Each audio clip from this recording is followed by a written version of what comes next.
Artis senior Yati Surahman, baru-baru ini memberikan kesaksiannya bahwa ia sudah menjadi pengikut Kristus. Kesaksian itu Yati bagikan secara perdana dalam sebuah akun YouTube milik The Miracle of Life. Dalam akun tersebut, Yati menceritakan tentang dirinya yang akhirnya berani mengakui bahwa ia sebenarnya telah lama menjadi seorang Kristiani. Terlahir dari keluarga Muslim, Yati mengaku selalu ragu pada ajaran agama Islam karena dari setiap pertanyaan yang ia ajukan kepada orang tuanya, Yati tidak pernah mendapatkan jawaban yang membuatnya yakin pada agama Islam. Orang tuanya hanya mengatakan bahwa ini adalah agama warisan, karena itu patuhilah. Yati juga mengatakan jika selama ia menjadi seorang Muslim, ia tidak menjalankan ibadah dengan benar seperti layaknya seorang Muslim. Bahkan ketika ia tengah melakukan ibadah sholat, Yati mengaku bahwa ia hanya melakukan gerakannya saja tanpa membaca doa. Itulah yang membuat sholat Yati cepat selesai sehingga membuat keluarga keheranan dengan sholatnya. Pada akhirnya, Yati baru berani mengungkapkan bahwa dirinya telah murtad ketika akan menikah dengan suami pertama yang juga penganut agama Kristen.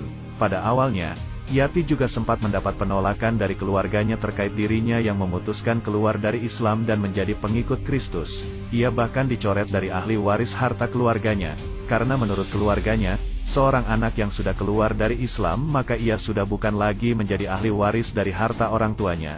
Meski mendapatkan perlakuan yang kurang menyenangkan dari keluarga, namun Yati tetap kekeh dengan keputusannya sebagai pemeluk agama Kristen.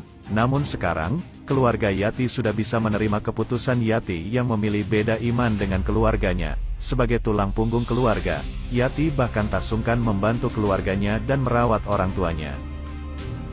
Yati Surahman adalah aktris senior Indonesia.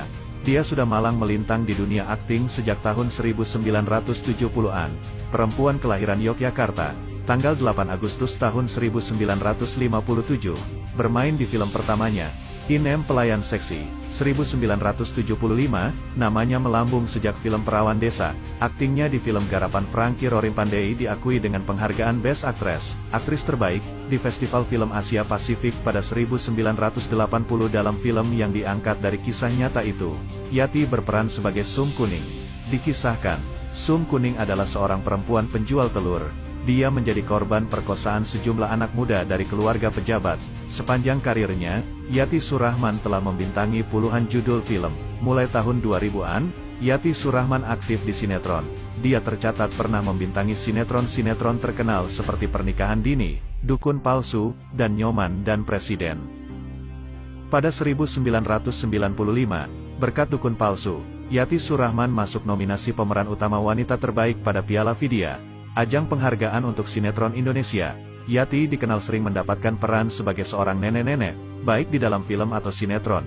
Baru-baru ini, Yati Surahman membuat pengakuan mengejutkan. Dia sedang mengalami kesulitan ekonomi karena pandemi COVID-19. Dia tidak mendapat penghasilan karena syuting-syuting dihentikan selama wabah yang melanda Indonesia sejak awal Maret lalu.